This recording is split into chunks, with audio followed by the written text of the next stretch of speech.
welcome or welcome back to K the Bookworm. In today's video, I'm going to be doing the mid-year Freakout book tag. I thought that I was late doing this, but I found out that I'm not because it's not August yet, and I was just like, why not give it a try and see where it takes me? So here we are. So the first question is the best book that you read in 2020 so far, and that will have to be The Gilded Ones by Naima Ford. I got this book when I went to Y'all Fest last year, back in November. This is my first ever ARC, so that's another good thing about it. And I read this, I think, during Thanksgiving break. Yeah, Thanksgiving break, because Y'all Fest was the week before Thanksgiving. And let me just say that you guys have to get this book when it comes out. It was supposed to come out back in May, but because of COVID, it got pushed back to 2021. So when this does come out, please, please, please get this book, because this book is really, really good. This was my first ever African fantasy, and I was like turning pages. I could not put this book down. Everywhere I went, I had to basically bring this book along because it was that good. I'm going to give you guys the synopsis because I'm going to read it in the back because I haven't read it in a minute. So here we go. Outcasts by blood, warriors by choice. 16-year-old Dika lives in fear in anticipation of the blood ceremony that will determine whether she will become a member of her village. Already different from everyone else because of her unnatural intuition, Dika prays for the red blood so she could finally feel like she belongs. But on the day of the ceremony, her blood runs gold, the color of impurity, and Dika knows she will face a consequence worse than death. Then a mysterious woman comes to her with a choice: stay in the village and submit to her faith, or leave to fight the emperor and an army of girls just like her. They are called the Ackley Near Immortals with rare gifts, and they are the only ones who can stop the empire's greatest threat. Knowing the dangers that lie ahead, yearning for acceptance, Dika decides to lead the only life she ever known. But as she journeys to the capital to train for the biggest battle of her life, she will discover that the Great Wall holds many surprises. Nothing and no one are quite what they seem to be, not even Dika herself. So this book is really good. When I was reading it, it really made me see like all the visuals in my mind. Like I definitely could see this as a TV show or a movie. And spoiler alert, it's the first of the book. So I know she is making a second one. I think she just got done doing the second book. So definitely get The Gilded Ones when it comes out in 2021. Question 2. The best sequel you read in 2020. And I've only read one sequel, and that is Butterfly 2 by Ashley Antoinette. This book played with my emotions. Let me just say, first off, I read this book in 3.5 hours. The day I got this book, I sat down, I cleared my schedule, and I read this book in 3.5 hours because I was really waiting for this book to come out. And the fact that it came out, I was so excited. So I love this book. This book tells the story of a girl named Morgan who basically had tragedy throughout her entire life, from her dad being killed, her mom committing suicide, her sister going through a very, very, very bad physical abuse relationship, to her dying, and now, not to mention, she was born deaf, but she's not deaf in this book. She was born deaf to wanting to find love so badly that, she was low-key kind of sleeping with the enemy, and now she's just trying to figure her way. So this book basically kind of picks up off in book 1. In book 1, she got engaged to a dude that she's really not in love with. The dude that she is in love with basically kind of just turned his back on her, basically just kind of fell off of the face of the earth. And then she also starts to fall in love with the dude that she is in love with, best friend. So it's like a 3-way triangle. I rated this a 4 out of 5, and the only reason why is because of the main character, who is Morgan, her actions. I did not like her actions in this book. Granted, she is young. She's like 20, and then like throughout the book she turns 21. Granted, but at the same time, there's just some things you just gotta be like, all right, sis, like, think before you do. And if that was the only thing that I did not like was her actions. But it's really a good book if you do want to read to catch up before the other sequel comes out. Definitely read Moth to a Flame. Ethics series 1 through 6, Butterfly 1, and this book, and you be caught up. So yeah, so Butterfly 2 is the best sequel that I read in 2020. The most anticipated release is, like I said before, Butterfly 3, which comes out in December 2020, and I'm super excited because right before Christmas, I already pre-ordered it, so that's one of my Christmas presents to myself, and it just basically picks up right after the last scene in Butterfly 2. I really hope that everything kind of ties in together and kind of like we kind of just like, you know, how can I say this? We kind of just tie everything together so it won't be any surprises. But knowing the author and me being a huge fan of Ashley Antoinette, she's good. She's really well known to put twists and turns in books, especially when you think you're on the right path to somewhere and you realize that, okay, she just kind of just did a whole 360. She's good for that. So, but I'm ready for it because I'm ready to debate that book. So, second highly anticipated book of the second half, Butterfly 3. For the biggest disappointment, I didn't have a big disappointment book so far, so I really can't answer that question. But the biggest surprise that I've read so far is definitely The Black Flamingo by Dean Atta. I just recently finished this book on Monday, so I will be doing a full review for my July wrap-up. But this book tells the story of Michael, who knew from a very, very, very young age that he was gay. But he was, trying to, like, not hide it, but at the same time be proud of it. His mother was very supportive. His little sister was very supportive. All his friends was very supportive, as well as his family was. But as he gets to college, he really realizes that, okay, cool, I'm kind of figuring out where he belongs. And he joins a drag society club on campus, and that's when he realizes that this is where he belongs. And this is where the Black Flamingo comes, which is his stage name in the book. The reason why this was a big surprise to me is because I really don't read poem verse text. I started to read With the Fire on High by Elizabeth Asphodelo last year, and I know that is poem verse text, and I did not like it. I'm not gonna lie to you, I DNF'd that book because of how the story was. It's like poem, like verse, and I'm not used to that, so I'm gonna try to reread it again. So it is on my TBR for 2020, and I was decided to read this book. As the book gets further along, that's when I really started to like really indulge in it. But when it first started out, I did not like it. I really thought I was going to DNF this book. But once he got to college and once he was trying to figure out exactly like who he is as a person, that's when I really started to like really get the book and like, okay, cool, this is what he is, blah blah blah. So this is my first ever poem verse text. I'll give it maybe like for the text, I'll maybe do like a 6 out of 10 because I'm still trying to read it that way.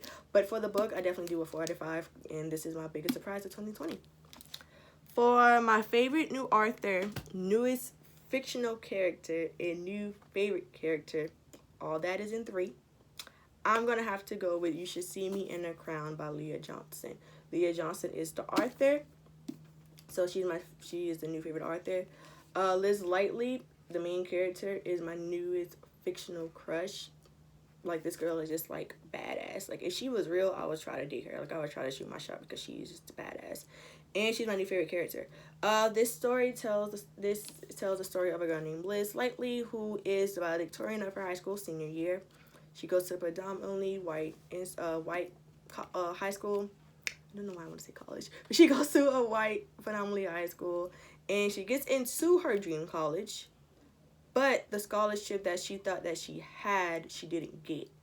So she's upset, and she's trying to figure out exactly how to pay for college. So her little brother encourages her to sign up for the Prom King and Queen scholarship.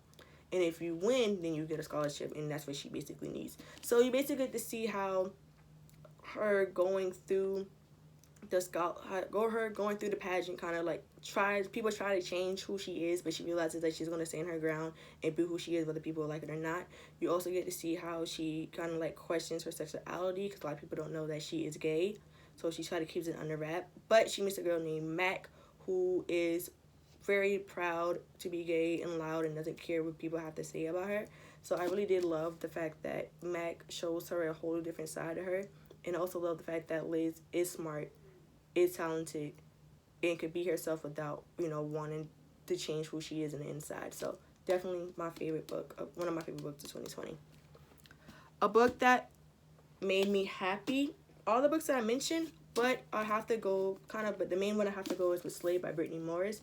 I met Brittany Morris when I went to, what did I do? I went to Y'all Fest and I met her, and she's really, really sweet.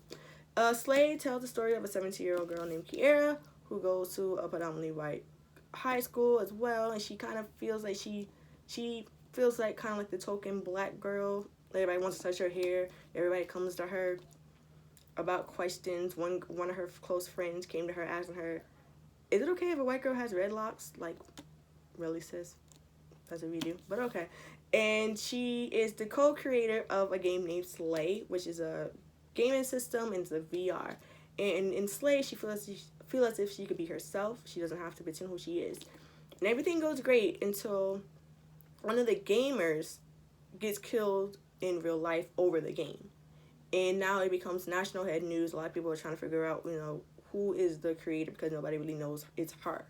And she is debating on whether should she come out and say that she is the creator of Slay and receive the backlash, or still keep it under wraps and just wait until somebody figures it out. So the reason why I love this book is because it's the epitome of black girl magic. It's the epitome of wanting to stand your ground and be realized. It's okay to be different. It's okay to be black. And it's okay to, create a game without people thinking we kill people, because there's no killing in this game at all. I'm not even a gamer, but if this game was real, then I told Brittany this, because I DM'd her after I read this. I was like, if this game was real, I'll definitely get this game, like for real, and just basically play it. So yeah. So I realized I skipped a question, and it says the new release that you want to read in 2020, and that is going to be The Black Kids, like I said in my last video, by Christina Hammonds Reed.